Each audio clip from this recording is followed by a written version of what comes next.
कि हमने किसानों के लिए उनकी आय कैसे बढ़े और कैसे उनके खर्चे कम हो, उसके लगातार प्रयत्न किए हैं। और कुछ प्रावधान केंद्र सरकार की ओर से आए भी थे। वो एक चैप्टर ऐसा है जो आपको पता है, हमको पता है कि कैसे मार्केटिंग में लोगों को सुविधाजनक तरीके से अपने फसल को बेचने के लिए जो कुछ बंधन बने हुए हैं उनको हटा करके और मौका मिले सबको, ज्यादा लोग खरीदा आए, ज्यादा मंडियों में नई मंडियां भी खुले, उनके रेट्स कंपटीशन में आकर के और उसकी डिमांड बढ़े, कुछ प्राइवेट प्लेयर्स उसमें आए। लेकिन वो दुर्भाग्य से 3 कानून वाला जो विषय था उसमें कई चीजें थी और किसान हित में थी लेकिन नहीं हो पाई। ठीक है, वो प्रधानमंत्री जी ने स्वयं कहा कि हम शायद उनको समझाने में कामयाब नहीं हुए। लेकिन अब जैसे जैसे कठिनाइयां आती हैं बीच बीच में, तो उनके कई लोग बोलते हैं कि कई चीजें उसमें जो अच्छी थी वो मिस हो गई।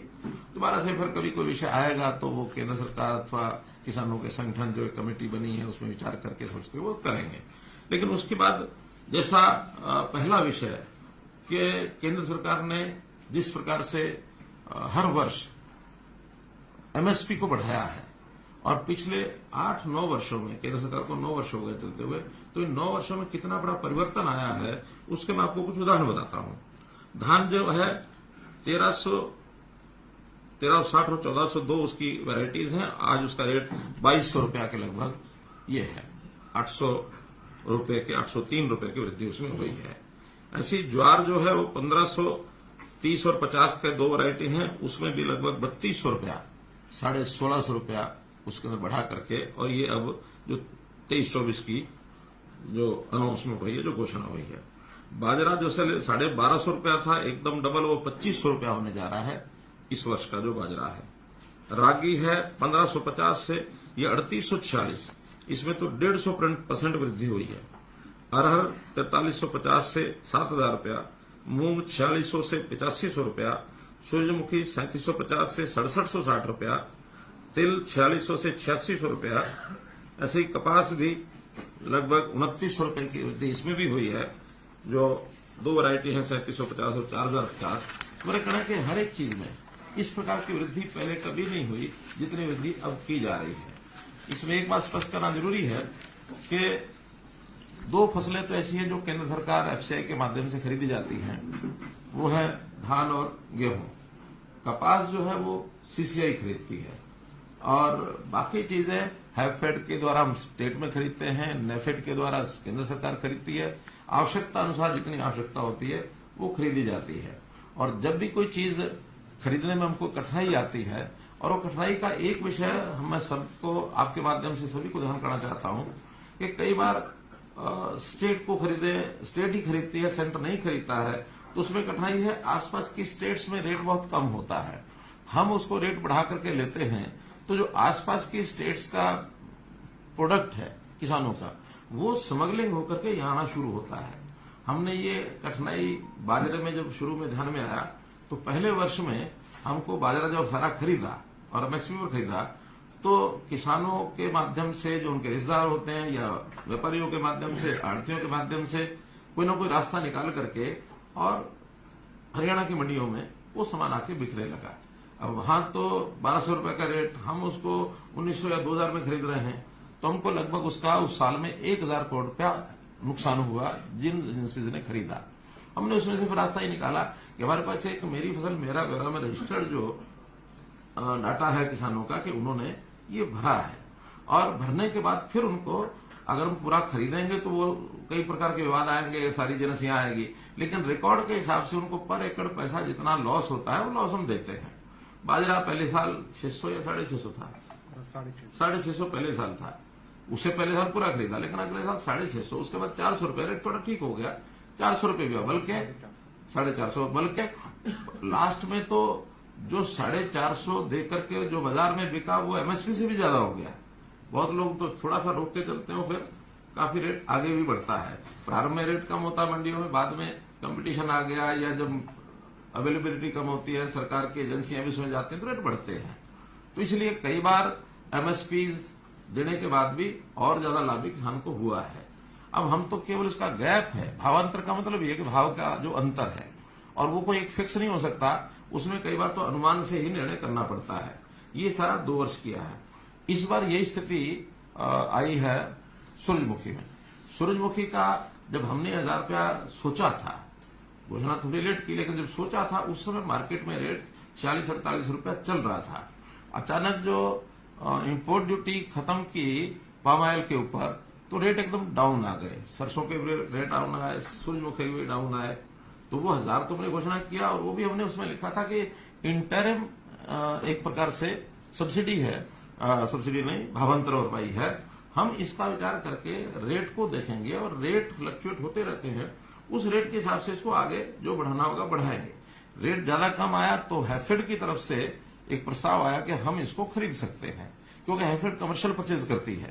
तो हमने कहा ठीक है, आप खरीद सकते हैं, तो मैक्सिमम रेट जितना आप मार्केट में कम्पीट करने के लिए खरीद सकते हैं आप खरीदिए। उन्होंने सोचा कि 4800 रुपये हमारा कंपटीशन आ जाएगा, 4800 खरीदेंगे, 4800 और 1058 बनता है। लेकिन मेरा मानना ऐसा है, हमारे सबका जो टीम के रूप में बैठे, कि ये रेट 4800 से ऊपर जाएगा। कल ही शाहबाद में 4850 बिका। जो ढेरियां 4800 रुपये खरीद रहे थे हैफेड के लोग, उनको नहीं मिली, बल्कि बाहर व्यापारी ने 4850 खरीदी। अब वो 4850 खरीदेंगे, स्वाभाविक है हैफेड जो खरीदना होगा तो 4900 में जाएगा। तो इस कंपटीशन में हमको लगता है कि रेट 5500 तक भी जाएगा। अगर ये 5500 जाता है, 1000 रुपया मानो उनको हम, तो 65 हो जाता है, 64 की बजाय 65 ही हो जाता है। तो इसलिए हम चाहते हैं कि ये रेट 6400 के आसपास उनको मिले किसानों को। लेकिन आज निर्णय एकदम करने से बाजार रेट में कई बार कठिनाई आती है। हम इसके ऊपर नजर रखे हुए हैं, और बहुत जल्दी जैसे ये रेट्स तय हो जाएंगे तो उस समय हम रिवाइज भी कर सकते हैं। क्या भावांतर भरपाई, अब रेट तो मार्केट ने अपने आप करना, उसमें हमारा रोल ज्यादा नहीं है। हाँ, हैफेड उसको खरीदने में अपने जितनी क्वांटिटी उनको चाहिए वो खरीदने में आगे बढ़ेगी। हैफेड से जब हमारी बात हुई तो उन्होंने कहा कि हम लास्ट डे तक भी मार्केट में रहेंगे। किसी का भी किसी को शक ये हो कि शायद हम बीच में छोड़ के जाएंगे, हम खरीदने के लिए अपनी क्वांटिटी में 4800 तो आज खरीदना है। अगर कम मिलेगा हमें तो हम अपने रेट को, यानी अपनी क्वांटिटी को पूरा करने के लिए इस रेट को जहां तक भी हमको मिलेगा वहां तक हम लेकर के जाएंगे। स्वाभाविक है, जब मार्केट में रेट बढ़ता तो हैफेड को भी उसमें उसके अंदर एक कंपटीशन में इजीनेस हो जाती है, क्योंकि मार्केट उन्होंने बेचना है। उनका अपना सामान जो है, चाहे वो तेल निकालेंगे उसका, चाहे उसमें घी बना के बेचेंगे, वो मार्केट में बिकता, मार्केट के रेट के हिसाब से बिकता।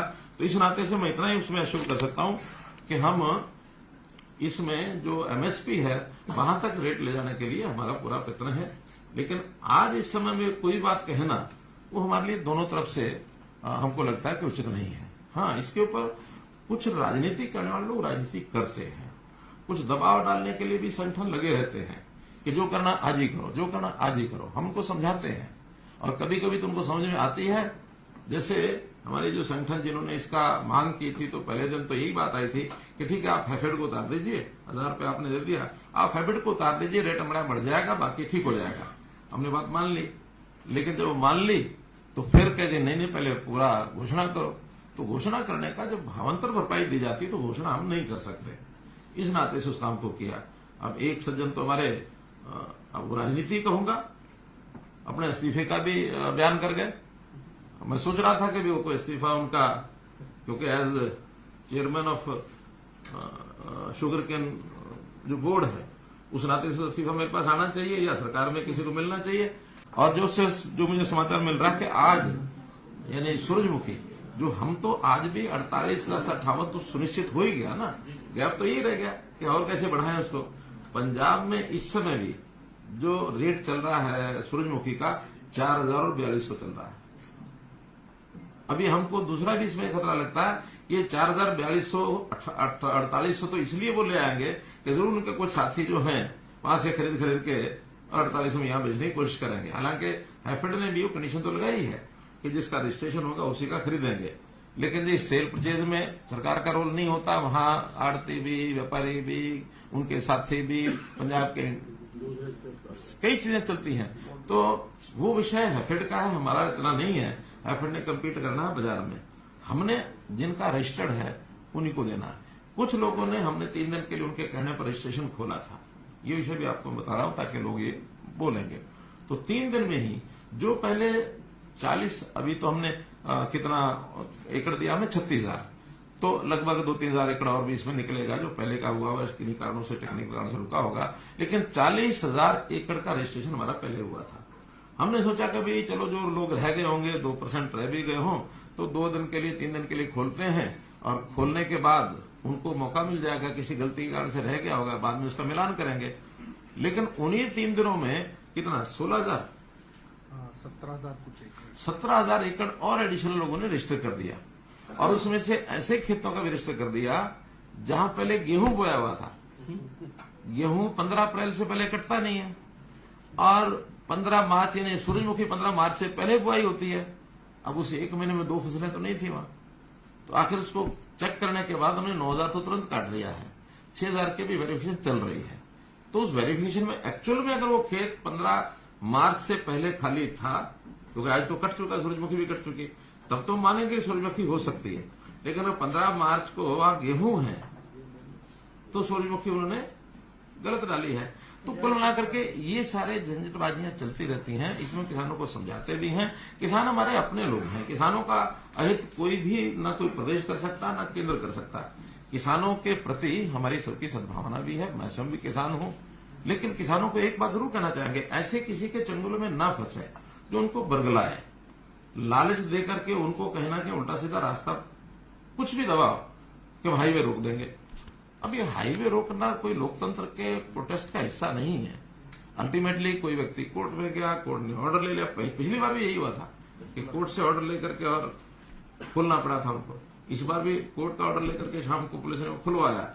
ये लोकतंत्र में किसी की भी हम फ्रीडम को अवरुद्ध नहीं कर सकते हैं। जनता का आना जाना है, आप शांतिपूर्वक तरीके से कहीं को प्रदर्शन करते हो, कभी कुछ कहते नहीं है। तो मेरा कहना है कि किसानों के लिए हमने कितना किया। प्रधानमंत्री जी ने सीधी एक ऐसी घोषणा कर दी कि हर साल मैं किसान को 6,000 रुपया दूंगा, 4 महीने बाद 2,000, प्रधानमंत्री किसान सम्मान निधि। अब कोई मांग तो नहीं थी इसकी, लेकिन नहीं, किसान को थोड़ा बुआई के समय उसके खेत के लिए, छोटे किसान खासकर 6,000 रुपया काम आएगा, अपनी फसल को उगाएगा। लोन देते हैं वो अलग, फसली लोन जाता है फसल बुआई के लिए, और उसमें भी 7% का जो इंटरेस्ट होता है, 3% केंद्र सरकार देती है, 4% स्टेट गवर्नमेंट देती है, भी करती है। 7% इंटरेस्ट, 0% इंटरेस्ट पर वो लोन मिलता है। हर तरह की सुविधा किसान को ऐसी दी जाती है। खराबा होने के बाद पहले तो केवल सरकारें देती थी, सरकार के रेट 3,000, 4,000, 6,000 रुपया उस समय यही होता था पर एकड़। हमने आने के बाद उसको 15,000 रुपया किया, और साथ में प्रधानमंत्री फसल बीमा योजना में भी बहुत बड़ा एक प्रोग्राम जो है वो देश में चला कि आप थोड़ा सा प्रीमियम बना दीजिए उस कंपनी को यानी उसका परसेंटेज के हिसाब से शायद कितने परसेंट हम कितना देते हैं, 80%, 10 या 20% किसान को देना होता है, 80% केंद्र सरकार और हरियाणा सरकार देती है। प्रीमियम का भी बहुत कम नॉमिनल प्रीमियम 500 रुपया एकड़ समथिंग है। तो ये पैसा किसान दे दे तो इंश्योरेंस हो जाता है, और इंश्योरेंस में रेट भी उसके ज्यादा है, उसकी कवरेज जो है लॉस की उसमें ज्यादा है। तो इस नाते से वो भी बहुत बड़ा किसानों को राहत मिलती है। मुआवजा हमने जो खराबे का है, यानी आप ये मान के चलें कि पिछली सरकार ने 10 साल में 1158 करोड़ रुपया मुआवजा दिया था, और हम इन 8.5 साल में 9,790 करोड़ रुपया, यानी 8 टाइम्स। उन्होंने 10 साल में 1158 दिया, हमने 9 साल में 9,760 दिया। हमने तो आते ही पहले साल 2015 में हमारा 1,200 करोड़ हो गया था, उनका 10 साल का हमारा पहला मुआवजा, क्योंकि उस समय 2-2 रुपए 4-4 रुपए के चेक जाते थे। हमने तो वो भी तय किया कि अगर 1 एकड़ में मान लो अगर 50 भी हिस्सेदार हैं तो उन सबको न्यूनतम 500 रुपए जरूर मिलेगा, 2 रुपए 4 रुपए के चेक नहीं मिलेंगे। चाहे 25,000 जाए, 50,000 जाए, कोई दिक्कत नहीं, थोड़ी होते हैं वो, लेकिन न्यूनतम 5,000 रुपए 500 का चेक ये हरेक को जरूर मिलेगा। या तो दो नहीं दो तो इतना तो दो, अगले को पता तो लगे मिला। 500 रुपया न्यूनतम है, और ये भी हमने आकर के इसको शुरू किया। फिर जैसा हम देखते हैं फसल अवशेष, इस कार्यक्रम को मैंने शुरू किया। 1,000 रुपए एकड़ उसकी फसल का वो अवशेष केवल उठा करके कहीं भी बांध ले, गांठ बांधे, उसका उपयोग करे, किसी को बेच दे, हम उसके इकट्ठा करने का भी 1,000 रुपया एकड़ देते हैं। उसके डिस्पोज, जलाए नहीं, जलाएगा तो फिर नहीं, लेकिन उसको उपयोग करेगा तो 1,000 रुपए एकड़ उसकी सब्सिडी वो हम देंगे। हमने जो किसानों के लेन देन का स्टाम्प ड्यूटी 2,000 रुपए से ये 100 रुपया किया, मुख्यमंत्री किसान खेतीहर मजदूर जीवन सुरक्षा बीमा योजना में जैसे कि डेथ हो जाती है, 5 लाख रुपया था, उसको हमने 10 लाख रुपए किया कि भी ये भी उनको लाभ मिले। इसी प्रकार जो धान और कपास की जो मार्केट फीस 2% होती थी, उसको हमने 0.5% किया। हालांकि इसका किसान को इतना लाभ नहीं जितना व्यापारी को लाभ होता है, जो खरीदार होता है, क्योंकि खरीदार को देना होता है। फिर भी किसान को इनडायरेक्टली उसका एक लाभ तो होता है ना कि हाँ, खरीदार जो है आसानी से खरीदता है, उसको 1.5% कम होता है तो इसका रेट बढ़ाएगा। तो रेट तो अल्टीमेटली मार्केट रेट का, जो कहीं भी कोई खर्चा कम होता तो अल्टीमेटली जो सेलर होता है उसका रेट बढ़ता है, तो उसका भी किसान को लाभ होता है। ऐसे ही हमने बहुत सी ऐसी योजनाएं, सोलर पंप का मामला है, फिर भावांतर भरपाई मैंने आपको बता ही दिया है। एमएसपी भी जहां कहीं हमको इसमें खतरा नहीं होता कि पड़ोस के प्रदेशों से कुछ स्मगलिंग होती है, उसकी एमएसपी पर हम खरीद करते भी हैं, ऐसा नहीं कि नहीं। जैसे हमने पिछले दिनों के अंदर जो 15-16 फसलें जो की हैं, उसमें मूंगफली भी हमने की, मूंग हमने किया है, बाजरा तो अब 2 साल से नहीं कर रहे हैं, तिल हम कर रहे हैं, कपास भी सीसीआई के माध्यम से जा रही है, वो सारी जाती है।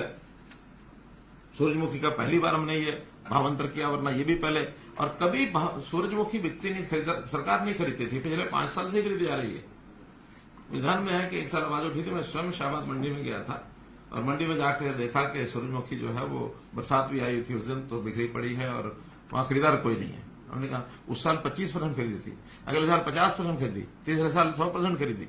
लेकिन इस बार जब झगड़ा हुआ कि इसका जो पंजाब से स्मगलिंग बहुत हो सकता है, तो हम किसान को उतना ही पैसा देने के लिए तैयार है, लेकिन खरीद की बजाय हम उसका भावांतर भराई का ये हमारी योजना हमने बनाई है। इसका मुख्य कारण तो स्मगलिंग है कि हमने उसको एमएसपी पे नहीं खरीदा, मोटे रूप से, क्योंकि हमें लॉस ज्यादा होता है। वो बाजरे के संबंध में हम जैसे राजस्थान से स्मगलिंग हुई, उसका एक हमको जो अनुभव है वो ये है, और आज भी हम तो जो हमारे पास रजिस्टर्ड है उसको देंगे। ऐसे ही हमने पानी किसान को पूरा मिले, तेल तक हमने पानी पहुंचाया। पानी के जो प्रबंध किए हैं, कल भी मेरी बातचीत में आप लोगों ने सुना होगा, मैंने सारा विषय पानी का रखा। तो पानी स्टोरेज एक बहुत बड़ा विषय है। हमने खास करके सिरसा जिला, हिसार जिला, पानी की जो डिग्गियां बनाई हैं, पानी का जब उपलब्ध होता है उसमें भरो, जब जरूरत है उसमें माइक्रो इरिगेशन का उपयोग करो। अभी सिरसा जिले में जो 3 दिन का मेरा टूर था, उनका कि डिग्गियों की जितनी अधिक आप कर सकते हो हमारा बहुत लाभ होगा। बल्कि लोगों ने तो यहां तक भी कहा कि इस डिग्गी के लिए तो आप थोड़ा सा भी सब्सिडी दे दो, ज्यादा न भी दो, लेकिन इसका एक बार हमें खोदने दो, क्यों परमिशन लेनी पड़ती है, पानी हमको देना है, तो पानी सैंक्शन कर दो इसका, और डिग्गियों का थोड़ा सा भी सब्सिडी देंगे, बाकी हम लगाएंगे। इसका प्रोग्राम जो है इसको आप चलाइए। इससे क्या किया फिर आपने? तो हमने डिग्गियां खुद उसकी खुदाई है, 4000 ऑन फार्म वाटर टैंक ये बने हैं, और एक ही साल में बने हैं, जिसका 20,000 एकड़ के अंदर उनको सिंचाई का ये लाभ हो रहा है। इसको और आगे बढ़ाएंगे कि अगर पानी जब बरसात का आता है तो उसको कैसे इकट्ठा कर सके, या बरसात के सीजन में नहरों में पानी पर्याप्त होता है हमारे पास, तो उसको हम डिग्गियां भरते हैं। साल में 2 बार भी डिग्गी भरेंगे तो अपना खेत में सिंचाई कर लेंगे। ऐसे ही 4000 तालाब हमारे ऐसे हैं जो साउथ हरियाणा में है।